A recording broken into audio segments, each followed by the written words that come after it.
So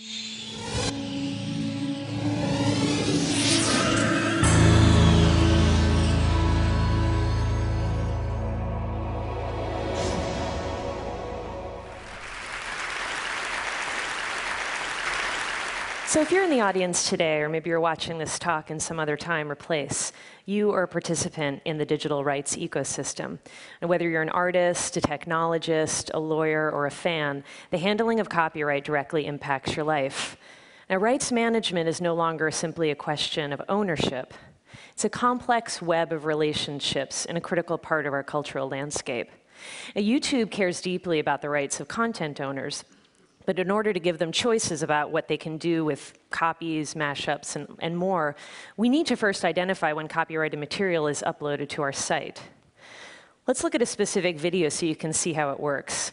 2 years ago, recording artist Chris Brown released the official video of his single, Forever.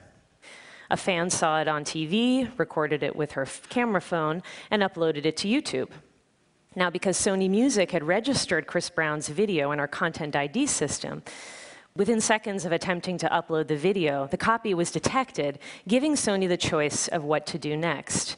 But how do we know that the user's video is a copy? Well, it starts with content owners delivering assets into our database, along with a usage policy that tells us what to do when we find a match.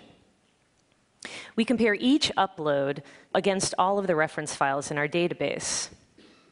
Now, this heat map is going to show you how the brain of the system works. Here we can see the original reference file being compared to the user-generated content. The system compares every moment of one to the other to see if there's a match. Now, this means that we can identify a match even if the copy uses just a portion of the original file, plays it in slow motion, and has degraded audio and video quality. And we do this every time that a video is uploaded to YouTube, and that's over 20 hours of video every minute. When we find a match, we apply the policy that the rights owner has set down. And the scale and the speed of this system is truly breathtaking. We're not just talking about a few videos. We're talking about over 100 years of video every day between new uploads and the legacy scans we regularly do across all of the content on the site. And when we compare those 100 years of video, we're comparing it against millions of reference files in our database. It'd be like 36,000 people staring at 36,000 monitors each and every day without so much as a coffee break. Now, what do we do when we find a match? Well, most rights owners, instead of blocking, will allow the copy to be published, and then they benefit through the exposure, advertising, and linked sales. Remember Chris Brown's video, Forever? Well, it had its day in the sun, and then it dropped off the charts, and that looked like the end of the story. But sometime last year, a young couple got married. This is their wedding video. You may have seen it. What's amazing about this is if the processional of the wedding was this much fun, can you imagine how much fun the reception must have been? I mean, who are these people? I totally want to go to that wedding. So their little wedding video went on to get over 40 million views. And instead of Sony blocking, they allowed the upload to occur, and they put advertising against it and linked from it to iTunes. And the song, 18 months old, went back to number 4 on the iTunes charts. So Sony is generating revenue from both of these. And Jill and Kevin, the happy couple, well, they came back from their honeymoon and found that their video had gone crazy viral.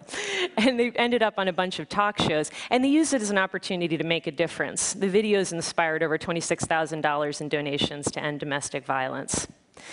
And the JK wedding dance became so popular that NBC parodied it on the season finale of The Office, which just goes to show it's truly an ecosystem of culture, because it's not just amateurs borrowing from big studios, but sometimes big studios borrowing back. By empowering choice, we can create a culture of opportunity. And all it took to change things around was to allow for choice through rights identification. So why has no one ever solved this problem before? It's because it's a big problem, and it's complicated and messy. It's not uncommon for a single video to have multiple rights owners. There's musical labels, there's multiple music publishers, and each of these can vary by country. And there's lots of cases where we have more than one work mashed together, so we have to manage many claims to the same video. YouTube's Content ID system addresses all of these cases, but the system only works with the participation of rights owners.